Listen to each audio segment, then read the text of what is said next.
Vamos falar agora sobre um assunto, gente, que vai influenciar diretamente a nossa vida. Na última terça-feira, o Senado aprovou a reforma trabalhista com 50 votos a favor. A lei ainda precisa ser sancionada pelo presidente Michel Temer, mas a gente já sabe, né, que a tendência é que ele vá sancionar, porque até foi um pedido dele. E muitas dúvidas agora estão surgindo. O principal questionamento é com relação à CLT. Será que as mudanças são tão radicais assim? Como é que vai ficar essa relação entre empregador e empregado? Eu tenho uma dúvida, ou seja, isso é uma negociação mais aberta que poderá ser feita ou ela pode vir como imposição do empregador para o empregado, né? Tem tudo isso, né? Então, para esclarecer as nossas dúvidas, nós recebemos o advogado Andrei Felipe Bento. Boa tarde, doutor Andrei. Boa tarde. Obrigado por estar conosco, ainda mais para falar de um tema assim bem complexo, né? Bem complexo e bem polêmico, né? Inclusive. Vamos tentar ser bem simples, né? Para explicar assim, ó, na prática, se realmente ela for sancionada, essa reforma, o que ela pode mudar? Eu tenho uma pergunta específica só para a gente começar esse bate-papo. Tudo isso que está previsto de alteração, ou seja, a carga horária, não a carga horária no geral, porque a gente não vai trabalhar mais horas na semana, mas sim essas horas poderão ser distribuídas de forma diferente, pelo que eu entendi ali, né? Vai dar mais abertura para hora extras, pelo que eu vi ali. Com relação a férias, ou seja, que dá uma amplitude de negociação, isso poderá ser imposto ou tem que ser aceito pelas duas partes? Com relação à jornada, sim. Com relação às férias, não. Mas a gente sabe que o empregado ele sempre está numa balança diferenciada em relação ao empregador, né? Sim. Ele está numa relação de hierarquia, né? O empregador sempre tem um pouquinho mais de superioridade. Aí nessa questão das férias, elas podem ser parceladas em até 3 vezes de acordo com o texto que foi aprovado. Só que desde que o empregado aceite isso. Só que, às vezes, o empregado ele quer preservar o emprego, ele quer preservar uma boa relação com o empregador e acaba aceitando. Então, o que é uma faculdade, às vezes, se torna uma imposição. Entendi. Né? Mas ele não é obrigado a aceitar. Não é obrigado. De acordo com o texto da lei relativa ao parcelamento das férias, não. Mas a gente sabe que, às vezes, para não criar uma animosidade entre o funcionário e o patrão, ele acaba aceitando. Porque, às vezes, o empregador está com uma demanda muito grande, ele precisa daquele empregado e não tem como contratar outro empregado para aquela função. Aí ele fala para o empregador, olha, cara, eu vou precisar que tu fique uma semana em casa e depois volte para a gente começar a parcelar tuas férias. E o empregado acaba aceitando. Com relação às horas, por exemplo, uma pessoa que tem 44 horas semanais, né, que eu acho que é o básico, assim, que quem trabalha 8 horas por dia, né, 44 horas semanais. Muita gente está pensando que essa reforma prevê que a pessoa vai trabalhar mais tempo. Mas não é isso, né? Por exemplo, essas 44 horas, elas poderão ser distribuídas de forma diferente. Por exemplo, hoje pode falar assim para mim, Cris, hoje tu vai ficar além do teu horário, mas aí amanhã tu faz menos horas. É mais ou menos assim? Exatamente, exatamente. Tem um dispositivo nesse novo projeto que ele fala o seguinte, você vai ter um regime de compensação individual com o empregador. Você pode ter esse regime de compensação individual. Por exemplo, hoje eu trabalho 2 horas a mais, eu trabalho 10 horas no dia de hoje. Já na semana que vem, ele dá um limite de 1 semana para você cumprir essa folga do empregado, quando o acordo for individual. E na semana seguinte eu trabalho 6 horas apenas, então eu compenso essa jornada para, no fim das contas, dar sempre 44 horas semanais. Entendi. Não posso passar de 44 horas. Ou seja, normal. A carga horária da pessoa, ela não vai ser extrapolada. O que vai ter autonomia é para trabalhar melhor essas horas ao longo da semana, de acordo com... Porque às vezes até a gente, né? Às vezes a gente, mas eu quero ficar porque eu tenho mais coisas para fazer, mas não pode porque tem que ir embora por causa da... né? Porque não pode fazer além daquele horário. Ou seja, então agora isso vai poder acontecer. Vai poder... Na verdade, já existem previsões hoje, né? Só que essas previsões agora do novo texto foram mais flexibilizadas. Antes tinha que ter acordo com o sindicato, uma série de coisas. E que as empresas muitas vezes não cumpriam por falta de orientação jurídica e acabavam sendo condenadas na Justiça do Trabalho. Então, agora com essa nova regra, está na lei, o empregador e o empregado podem negociar esse acordo individual e fazerem essa disposição de horas. A questão das horas extras, limitação e tudo mais, essa flexibilização ela pode sim implicar em exigência de maiores prestações de horas extras pelos empregados. Os empregados podem estar submetidos a, de repente, alguns tipos de arbitrariedade. Fazer mais hora extra. Exatamente. E a hora extra, a pessoa é obrigada a fazer ou não? Existe previsão legal de até 2 horas extras. Até 2 horas extras. Aí Por necessidade de serviço e tudo mais, por uma situação de... E daí depois? Um sentimento de cooperação. Ou eu recebo ou eu desconto. Ou naquela recebe semana. Ou desconta. Tá. Temos uma perguntinha, depois eu vou continuar com o nosso assunto, porque a gente ainda tem várias perguntas, né? A Joana, se as férias foram divididas em 3 partes, em qual delas o funcionário recebe o valor? Será integral ou parcelado?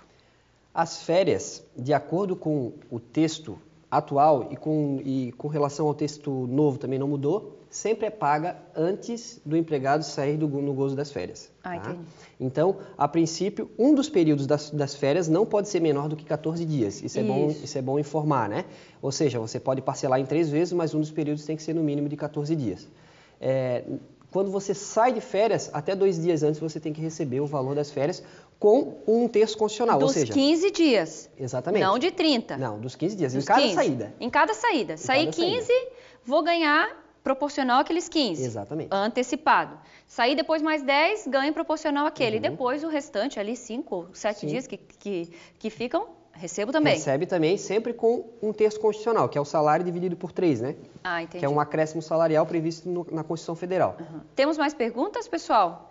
Com relação aos terceirizados, achei interessante essa parte, por quê? Porque a lei abriu para a contratação de terceirizados, mas também fechou num porém, que, vamos ver se eu estou certa na minha avaliação, se eu for demitida, ou seja, as empresas não vão poder demitir todo mundo, como se achava, e daí contratar como terceirizado, porque a nova lei proíbe contratar como terceirizado quem foi funcionário. Exatamente. É isso proíbe. ou não? É uma quarentena que eles chamam, né? De 18 meses. Não pode contratar durante 18 meses o terceirizado. Existiu também muita dúvida com relação a essa lei da terceirização para atividade fim, né? Pessoal, será que a gente vai ter que trabalhar na atividade fim da empresa? Eu trabalho numa empresa que vende cosmético. Eu sou um vendedor, eu trabalho na atividade final. Será que eu vou poder vir e trabalhar como terceirizado? O texto legal é meio dúbio, ele é duvidoso, tá? Isso vai dar pano para manga na Justiça do Trabalho. Vai dar trabalho para vocês. Vai dar trabalho para os advogados. O texto é dúbio, é duvidoso e não se sabe ao certo como os juízes vão decidir sobre isso. Só que agora o novo texto da reforma trabalhista trouxe essa disposição da quarentena, né? Que esses empregados não podem ser readmitidos dentro de um período de 18 meses. Isso é legal para quem está em casa, porque esse foi um dos pontos que mais gerou polêmica, porque assim, as empresas vão demitir todo mundo e daí vão contratar tudo como terceirizado. Não vai poder, porque se eu trabalhava aqui, fui demitida, eu não vou poder ser contratado como terceirizado, ou seja, ou eles vão ter que contratar outra pessoa ou me manter como funcionário. Exatamente. Isso eu achei bacana da parte. Vamos ver que temos mais uma perguntinha ali, que diz o nosso telespectador. O Pedro, sobre a remuneração, o salário pode ser inferior ao salário mínimo ou ao piso da categoria? Isso, mexeram no salário nessa reforma? Eu não vi nada sobre o salário. O salário mínimo ele é constitucional, né? Ele não pode ser menor do que o limite constitucional. Nada pode ser menor. Exceto numa jornada parcial. Jornada parcial. O empregado foi contratado para trabalhar 4 horas por dia durante 5 dias, 20 horas. Então, meio piso. Exatamente, meio salário mínimo ele vai receber. Porque daí é proporcional, né? Proporcional às horas trabalhadas. Mas menos do que o mínimo para quem trabalha ali, não diz nada de redução salarial. Não pode receber. O empregado que se trabalhar num regime de jornada integral, ele não pode receber menos do que o mínimo, né? Menos do que o mínimo do salário mínimo. E se tiver uma convenção coletiva da categoria dizendo que o piso da categoria dessa pessoa é R$ 1.500, por exemplo, ele não vai poder receber menos que isso. Entendi. Tem mais perguntinhas, pessoal? Eu posso fazer alguma? Agora, com relação à contribuição sindical. Hoje a gente sabe que a gente é obrigado a contribuir para o sindicato. Vai ser obrigado ou não? Não vai ser mais obrigado. Porém, o texto ele diz o seguinte, que por autorização do empregado, o sindicato pode descontar. Ou seja, se tornou, ao invés de obrigatório, facultativo, né? Facultativo. Isso vai ser uma briga eterna dos sindicatos com o Poder Legislativo. Com certeza vai ocorrer algum tipo de ação, se já não está ocorrendo algum tipo de ação. Para tentar reverter. É uma emenda ou ela é texto original? Na verdade, isso é uma alteração da lei federal, né, da CLT. Então, entendi. Foi alterada a CLT, eles vão provavelmente entrar com uma medida judicial no STF para tentar reverter essa situação. né? A sugestão provavelmente seria de fazer uma cobrança escalonada, uma diferenciação, vamos dizer assim, daqui a 5 anos corta, mas Entendi.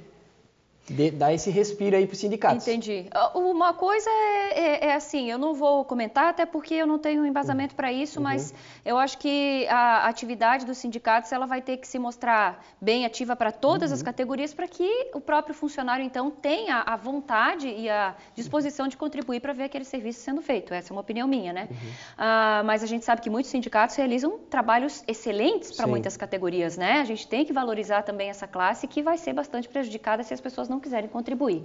Sim. Temos outra pergunta? Vamos ver aqui. Simone, fui demitida da empresa em que trabalhava e estou em tratamento de depressão. A empresa pode me demitir nesse caso?